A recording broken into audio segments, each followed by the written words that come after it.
Hi friends, welcome to tech travel Telugu. Friends, ఈ వీడియోలో Pulsar 125 neon వేరియంట్కి సంబంధించిన ప్రోస్ ఏంటి, కాన్స్ ఏంటి అనే దాని గురించి క్లియర్గా తెలుసుకుందాము. ఎందుకంటే చాలామంది ఈ దసరా ఫెస్టివల్కి ప్రైజెస్ అయితే తగ్గినాయి కాబట్టి 125cc వెహికల్స్ అయితే చూస్ చేసుకుంటారు. అందులో ఈ పల్సర్ 125 కూడా కొంతమంది కొంటూ ఉంటారనమాట. వాళ్ళ కోసం అయితే ఈ వీడియో చాలా బాగా హెల్ప్ అయింది. ఆ వెహికల్ నేను రైడ్ చేసినప్పుడు నాకు అనిపించిన కొన్ని ప్లస్ పాయింట్స్ అయితే ఉన్నాయి, అలాగే కొన్ని మైనస్లు కూడా ఉన్నాయి. వాటి గురించి ఈ వీడియోలో క్లియర్గా తెలుసుకుందాము. కాబట్టి స్కిప్ చేయకుండా లాస్ట్ వరకు చూడండి. ఫస్ట్ ప్లస్ పాయింట్ విషయానికి వస్తే నాకు బాగా నచ్చింది ఏంటంటే పెర్ఫార్మెన్స్ అనమాట.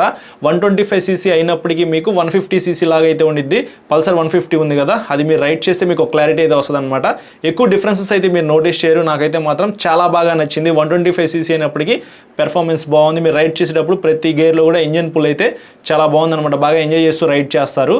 సెకండ్ ప్లస్ పాయింట్ విషయానికి వస్తే చైన్ అని చెప్పుకోవచ్చు. ఈ మధ్య కాలంలో వచ్చే అన్ని వెహికల్స్ కూడా ఓపెన్ చైన్తో లభిస్తూ ఉన్నాయి కదా, కానీ ఇది మొత్తం కవర్ చేశారు. అంటే ఎవ్రీ 500 కిలోమీటర్స్కి మీరు చైన్ క్లీన్ చేసుకోవాల్సిన అవసరం కూడా లేదు.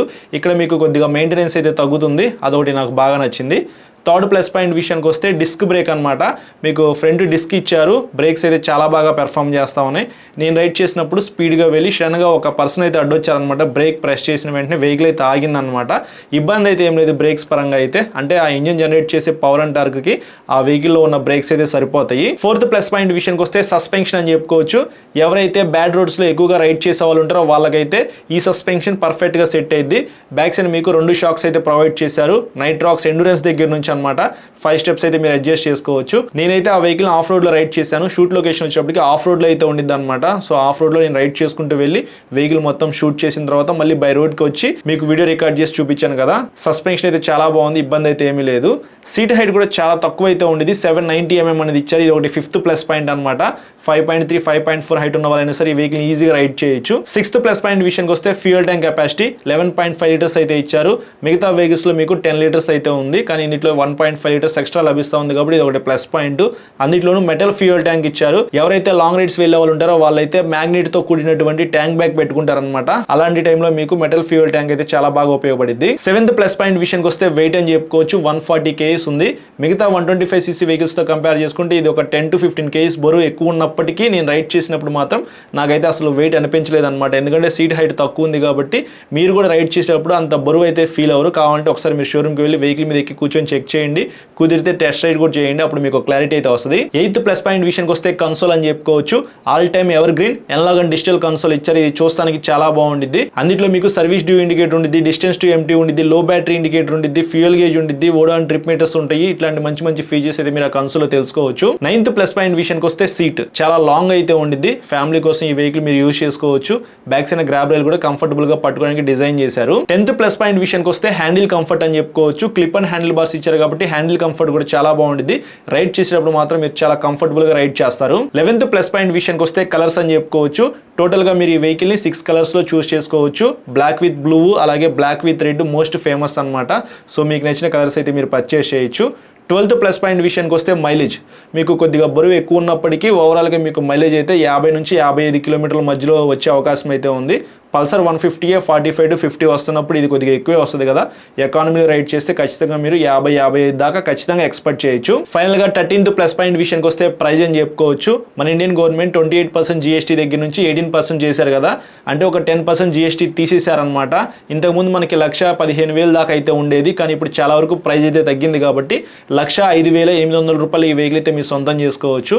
1,05,000 రూపీస్కి ఈ వెహికల్ అయితే కళ్ళు మూసుకుని కొనుక్కోవచ్చు అనమాట. Best value for money vehicle అని చెప్తాను. అప్పుడే అయిపోలేదు, ఇప్పుడు కాన్స్ గురించి తెలుసుకుందాము. ఈ కాన్స్ మీకు అంత ఎఫెక్ట్ కాదంటే మీరు కొనుక్కోవచ్చు. అందులో ఫస్ట్ కాన్ విషయానికి వస్తే ట్రాన్స్మిషన్ అనమాట. ఆ వెహికల్ నేను రైడ్ చేసినప్పుడు నాకు అంత స్మూత్ అయితే అనిపించలేదు. ఫస్ట్ గేర్ లో బాగానే ఉంది, సెకండ్ గేర్ థర్డ్ గేర్ లో మీకు అంత స్మూత్ అయితే ఉండదు. టక్ టక్ అని ఒక సౌండ్ అయితే వస్తుంది. 5th గేర్ నుంచి 4th, 3rd, 2nd కి వస్తుంటే మాత్రం అసలు అంత స్మూత్ అయితే అనిపించలేదు. అదొకటి ప్రాబ్లం నేను నోటీస్ చేశాను. సెకండ్ కాన్ విషయానికి వస్తే టైర్స్ అని చెప్పుకోవచ్చు. మరి అంత గ్రిప్పీ టైర్స్ అయితే ఈ వెహికల్ ఏమీ లేవు. బ్యాక్ సైడ్ 100/90 సెక్షన్ టైర్ అయితే ఇచ్చారు. 110/80 కానీ 120/80 సెక్షన్ టైర్ ఇస్తే బాగుండేది. కొద్దిగా వైడ్ ఉంటే మాత్రం బెటర్ గ్రిప్ అయితే ఉండేది కదా. వీళ్ళు ప్రైస్ తగ్గించడానికి టైర్స్ దగ్గర కొద్దిగా కాంప్రమైజ్ అయితే అయ్యారని చెప్పి మనం అర్థం చేసుకోవాలి. థర్డ్ కాన్ విషయానికి వస్తే నాకు పర్సనల్ గా అనిపించింది అన్ని వెహికల్స్ LED లైట్స్ కి అప్డేట్ చేస్తున్నారు కదా. ఈ వెహికల్ స్టిల్ ఇంకా హెడ్ లైట్ అనేది హాలోజన్ తోనే తీసుకొస్తా ఉన్నారు. LED తో తీసుకొస్తే బాగుంది అనిపించింది. బట్ ఆ క్లాసిక్ లుక్స్ ని పాడు చేయకుండా వాళ్ళు ఇంకా హాలోజన్ లైట్ తీసుకొస్తున్నారని చెప్పి మనం అర్థం చేసుకోవాలి. ఫైనల్ గా 4th కాన్ విషయానికి వస్తే ఇంజిన్ అని చెప్పుకోవచ్చు. ఇంతకు ముందు మనకి DTSI ఇంజిన్ అయితే ఉండేది. డిజిటల్ ట్విన్ స్పార్క్ ఇంజిన్ అనమాట. అంటే 2 స్పార్క్ ప్లగ్లు అయితే ఉంటాయి. ప్రైస్ వీళ్ళు కట్ చేయడానికి ఇక్కడ సింగిల్ స్పార్క్ ఇంజిన్ తీసుకొచ్చారు. అంటే మీకు DTSI ఇంజిన్ అయితే ఈ వెహికల్ రావట్లేదు. దానివల్ల ఇబ్బంది అయితే ఏమీ లేదు బ్రో.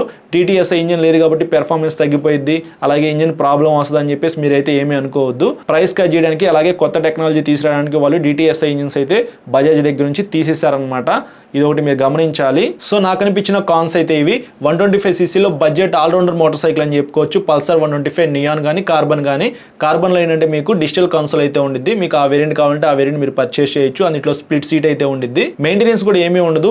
టైం టు టైం మీరు ఇంజనీర్ మార్చుకున్నారనుకోండి చాలా సంవత్సరాలు అయితే ఈ వెహికల్ పనిచేసింది. ఈ వెహికల్ ఎవరు కొనొచ్చు అనే దాని గురించి మాట్లాడుకున్నట్లయితే డైలీ 50 to 100 కిలోమీటర్స్ ట్రావెల్ చేస్తారు కదా, వాళ్ళకి సెట్ అయిపోయింది. అలాగే ఫ్యామిలీ కోసం యూస్ చేసుకోవాలంటే వాళ్ళకి సెట్ అయిపోయింది. మెయింటెనెన్స్ కూడా చాలా వరకు తక్కువ ఉండాలంటే వాళ్ళకి సెట్ అయిపోయింది.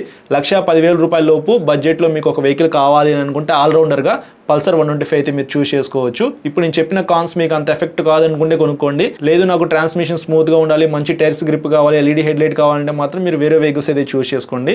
సో ఇది ఓవరాల్గా ఈ వెహికల్కి సంబంధించిన ప్రోస్ కాన్స్. ఈ వీడియో నచ్చితే మాత్రం లైక్ చేసి మీ ఫ్రెండ్స్ అందరికీ షేర్ చేయండి.